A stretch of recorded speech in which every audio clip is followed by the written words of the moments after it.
Ayan mga kaibigan, ilang tulog na lang po ay magbagong taon na, mag-New Year na. Happy New Year in advance mga kaibigan. Kaya naman, pag-usapan po natin ngayon yung mga pinakamabintang produkto sa New Year. Ayan, so ipapakita ko lang sa inyo kaibigan ang living proof no na itong mga produktong ito ay makakatulong talaga para tumaas yung ating sales. Ito yung record ko kaibigan sa November hanggang 12. Tingnan nyo kaibigan ha. Araw-araw nililista ko po yung aking sales. Ito sa December 24, nakabinta si Ate GB ng 19,300. Kaibigan, napakalaki nito. Kung gusto mong makabinta ng ganito kalaki, dapat panoorin mo ang videong ito. Dahil ito sa mga produktong itininda ko, yung mga stocks ko noong December 24 nakaraang Pasko. Dahil sa mga produktong iyon, kaibigan, nakabinta ako ng 19,300. At same lang yung kaibigan, kung anong pinakamabinta sa Pasko, ngayon din, same sa New Year. Kaya sana panoorin nyo po hanggang dulo yung ating video. Dahil natitiyak ko kaibigan, makakatulong ito sa inyo. Kikita kayo ng malaki kasi nga tataas ang sales sa inyong tindahan. Hello mga kaibigan, magandang umaga sa ating lahat. And advance Happy New Year. Ilang tulog na lang po, New Year na. Kaya naman, alam ko masaya tayong lahat. No? Again, Happy New Year kaibigan. So, direct to the point sa Ate GB, ano bang pag-usapan natin ngayon? Siyempre, tungkol po sa ating negosyong sari-sari store business. Ayan. So, kaibigan, to be more specific, pag-usapan po natin yung mga produktong magiging mabinta talaga this coming New Year, lalo na po sa December 31. Ayan.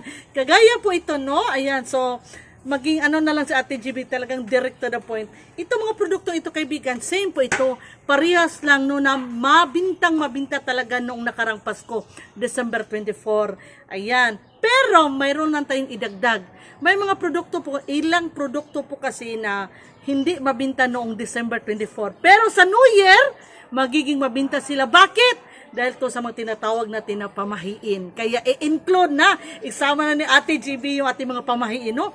Ano-ano ba ang mga produkto magiging mabinta talaga this coming New Year? No? Yung papalapit na, siguro 3 araw na lang kung hindi ako nagkakamali. 3 days na siguro no, mag-New Year na kaibigan. Kaya sana kaibigan, panoorin nyo ang video nito hanggang dulo. Kagaya ng nakita nyo sa aking intro kanina, nakabinta si Ate GB last Christmas, December 24, ng mahigit 19,000. Malapit po 20,000 pesos ang benta or sales dito sa aming tindahan. Hindi pa kasali yung utang ha? Kasi tayo po ay nagpapautang. Kung isali ko yung utang, lagpas 20,000 ang binta ko sa isang araw noong December 24. Bakit? Dahil ito sa mga produktong ipapakita ko sa inyo mamaya. Ito mga produkto ito kaibigan, ito talaga yung dahilan kung bakit nakabinta ako ng napakalaki. Salamat po Panginoon. No? At maraming salamat sa aking mga kapitbahay na kahit marami akong kakompetensya, dito pa rin sila bumili. Kasi yung ibang mga produkto, naubusan yung aking kapitbahay, yung iba hindi talaga nagtinda. Ikaw kaibigan, yung mga produkto ipapakita ko ngayon, dapat damihan mo ang pag-stocks. Damihan mo dahil ang mga produktong ito kaibigan ay natitiyak ko. Based on my experience last December 24, magiging mabinta talagang produktong ito. Again, ito yung dahilan kaya nakabinta ako ng more than 19,000 pesos. Kaya sana kaibigan, mag-stocks ka na ng marami, magbinta ka na ng mga produkto na ipapakita ko para tiyak rin tataas ang sales ng iyong tindahan. At of course, kikita ng malaki ang iyong sari-sari store business. Ayan mga kaibigan, kagaya ng sinabi ko kanina, katulad pa rin po sa Pasko, kung ano yung fast moving sa Pasko, ganoon din po sa darating na New Year. Meron lang pong konti tayong idagdag. Ayan, unahin natin yung pinaka-fast moving no. Based on my experience sa nangyari sa aking tindahan last December 24 hanggang 25 kaibigan, naubos po yung aking 17 cases of red horse. Ayan, ito po yung pinakamabinta sa lahat talaga, alak. So, sulit no, kahit malapit na 2 AM kami nagsara, yung aking binta naman po ay mahigit 19,000 pesos. So, kung idagdag natin yung utang, kasi nga maraming umutang, nagpapautang kasi tayo, 19,000 mahigit yung ating binta, plus yung umutang kaibigan, mahigit talaga 20,000 pesos yung ating binta last December 24. Thank you so much God. So ngayon kaibigan, kaya naman, ibabahagi ko ito sa inyo kasi nga gusto ko rin na kayo, no? Marami kasi akong kaibigan nabasang comments na sana all Ate GB, malakas yung bintahan noong Pasko. Ayan.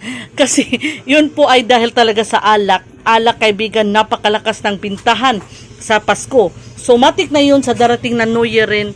At of course kaibigan, kung malakas ang bintahan ng alak, ang partner naman ng alak ay ito yung ating sigarilyo. Ayan, ito yung ating sigarilyo kaibigan, kaunti na lang po. Pero ako ay nag-order na po kay grocery. So ngayon po ay Monday.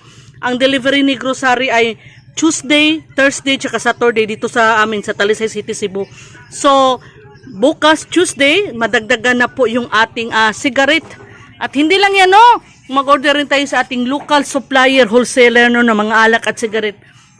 Aside from grocery kaibigan, mag-order rin ako, no, sa pinagkukunan ko ng beer products.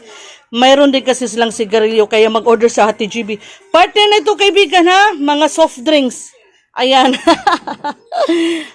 Hindi naubos yung soft drinks ko kasi marami talaga akong stocks noong Pasko, December 24. Pati nga yung readers ko, hindi talaga totally naubos. Meron pa tayong mga dito, mga bote. Ayan. Ayan. So, itong isang sako kaibigan, lahat ng ito ay may laman noong Pasko. Ayan. Wala na kasi akong case ng beer. Kaya dito sa sako. So ito naubos yan lahat noong Pasko. Mag-order na naman ako mamaya at saka bukas. Ayan, orderan natin yan kaibigan para sa New Year. Ayan, so dapat full stocks yung ating tindahan kaibigan. Ito pa pala ha. Alam ko, hindi marami sa atin ang hindi ito alam. Ang bigas kaibigan, napakabinta. So hindi siya mabinta sa Pasko ang bigas, pero mas magiging mabinta ito kaibigan sa New Year. Bakit? Dahil sa yung tinatawag namin na pamahiin. Hindi ko alam sa inyo kaibigan, pero dito kasi sa amin sa Cebu, pamahiin po namin na dapat pagpasok ng New Year, puno yung lalagyan namin ng bigas, no, puno yung kaban. Kahit anong lalagyan natin ng bigas sa ating bahay, sa ating kusina, dapat puno. Pamahiin po namin yan kaibigan. Dapat maraming bigas sa bahay, puno yung lalagyan ng bigas. Kaya magiging mabinta talaga yung bigas sa New Year. Kasama na yung asin. Ayan, mga pamahin ito kaibigan ha. Ayan, asin dear friends at syempre itlog. Hindi mawawala yung itlog kaibigan. Ayan, isa ito sa pinakamabinta talaga sa New Year. Kaya nga nagmamahal ang presyo ng itlog. Noon kaibigan, ito ay 230 to 40 lang, medium size. Ngayon 250 hanggang 270 one tray. Kasi nga, very fast moving ang itlog pag New Year. And of course, ito yung ating mga asukal na pula. Sorry, naubot tayo, no? Asukal na puti. Mabintang-mabinta yan. Kasi, lalo na yung puti. Gagawa kasi ng salad yung ating mga kapitbahay. Ayan, mabinta yung asukal na puti. Pati mga mantika. Meron tayo, no? Ayan, ang bili ko nito, kaibigan, ay 24 pesos. 1/4 po ito, 1/4 kg. Binibinta ko ng 27. 3 pesos lang po yung ang tubo ko dito. Pero okay lang kahit maliit. Fast moving naman. Meron din tayong tingi-tingi na mantika. Pag puno yung Yakult, 10 pesos. Pag hindi puno, 5 pesos kalahati. So ano pa ba mga fast moving sa New Year? Siyempre, yung mga pansahog sa ulam, mga gata. Dapat kompleto ka na nito kaibigan. Dalawang klase yung aking gata. Ayan, mga pansahog sa spaghetti. Spaghetti sauce, tomato sauce. Ayan, napakamabinta. Lalo na itong tomato paste. Ayan, mabintang-mabinta po yan kaibigan. Crispy fry, breadcrumbs. Ito mabinta, pepper. Ayan, syempre hindi mawala yung ating mga bitsin. Ayan, ito, magic sarap. Mga pansahog sa ulam, kaibigan. Yung noodles, hindi yan magiging mabinta ngayon. So, mga miswa, hindi. Kahit nga ito, mga biscuits, kaibigan, hindi ito magiging mabinta sa New Year. Maliban na lang dito, kaibigan, yung Grahams natin, paggawa ng Graham float, mango float, mabinta itong klase ng Grahams na ganito. Kaya, kaibigan, dapat mayroon kang ganitong Graham, ha? Ito mga biscuit nito kaibigan, hindi talaga siya totally mabinta sa Pasko. And based on my experience, kahit sa New Year, hindi ito mabinta. Ito lang sa lahat ng biscuits, itong Grahams na ganito, ito ang mabinta sa New Year kaibigan. Ayan, yung mga kape natin, matik na yan, normal sales na yan. Hindi natin masabing mabinta or pinakamabinta, matik na yan, normal sales. Yung ating kahit junk foods, hindi masyadong mabinta, no? Kahit mga candy. Ito kaibigan ha, fuel. Nagtitinda ba kayo ng fuel kaibigan? Mabinta po ito kasi yung mga kapitbahay natin mag-ihaw, no? Mag-ihaw sila ng bangus, ng tilapia, lagay nila sa loob ng fuel. So mabinta ang fuel kaibigan. Ito yung pinakamura, 18 pesos. Ang bili ko, binibinta ko ng 25. Pwede ibinta ng 30, pwede nga 35 kung ikaw lang yung nagtitinda, no? Ayan, ito yung mga mabinta ha. Fuel kaibigan, dapat talaga magbinta ka nito, dear friends. Ayan, so mga pansahog sa ulam kaibigan, no? Kahit dito meron tayo mga pansahog sa ulam. Ayan, hindi ko na lang sila isahin kaibigan sa pagpangalan. Kayo na bahala. Ito kaibigan, no? Mga gulaman, napakamabinta ng gulaman kaibigan. Oh, sa New Year, maghanda kasi maghanda yung ating mga kapitbahay. Kahit nga tayo, no? Mga jelly, buko pandan, sa gugulaman, mabinta yung gulaman at saka ito. Mga pansahog sa ulam. Ito mga patis, mga suka, basta mga gamit sa pangluto, pangsahog sa pangluto. Yan, napakamabinta niyan kaibigan. Ayan, no? Naubusan ako nito. Ito, yung canned na green peas na mabinta kasi sa Pasko kaibigan. Naubusan ako ng can pero meron akong pouch kaya okay lang. So nag-order na ako kay grocery. Ayan. Yan na mga pansahog sa ulam, mabinta yung liver spread. Maraming naghanap sa tindahan ko kaibigan. Andito tayo, hindi mawala yung cheese na maliliit na 20 pesos ang bintahan ko. Yung malaki na binibinta ko ng 58. Ayan, sometimes 60, no? Sometimes 58. Depende na yung kaibigan sa pinagkukunan ko. Yung panggawa sa salad, kaibigan, napakamabinta. Pinera pala ko. Ayan, napakamabinta ng pansahog sa salad, kaibigan. Palaman sa tinapay kasi yung ating mga kapitbahay, marami po silang tinapay. Pinera pala, Francis. Ayan, yung pansahog sa salad, kaibigan. Mabinta po talaga sila. Ayan, Nestle cream, kaibigan. Fruit cocktail. Ayan, ito, cream densada. So, hindi ko na lang pangalanan lahat, ha? Pinapakita ko lang sa inyo kaibigan kung ano yung pinakamabinta na mga produkto ngayong paparating ang New Year sa mismong January 31st, January 31. Malapit maubos yung aking durin sa Pasko kaibigan, yung ating condensed milk, creamer. Sa lahat ng brand, itong durin pinakamabinta. No? Pakicomment na lang sa ibaba no, kung anong pinakamabinta na condensed milk. Ayan, yung mga pansahog sa salad ha. Napakamabinta kaibigan. Itong sardinas hindi siya mabinta, mga beef loaf hindi po siya no. Yung ating kaong, naubusan ako ng kaong, yung aking nata de coco, meron pang isa na tira. Ayan, isa na lang kaibigan no. Marami kasing bumili sa December 24 sa Pasko. So nata de coco naubusan si Ate GB, mag-order tayo ng nata de coco kaibigan no. Pero wala akong nakita sa grocery. Siguro ako na mismo ang pupunta doon sa Pamilyang Bayan sa big supermarket. Ako na mismo maghanap ng kaong sa mga suki kong local wholesaler supplier. Kaibigan, mga alak ha. Kagaya ng Red Horse at saka beer. Itong mga alak kaibigan, napakamabinta. Ayan, full stock na ako ng alak kaibigan, no? Iba-ibang klase, iba't ibang klase yung aking mga alak kaibigan. Mayroong malalaki, mayroong maliliit. Ayan. So meron pa akong alak kaibigan na hindi ko na lang nilagay dito.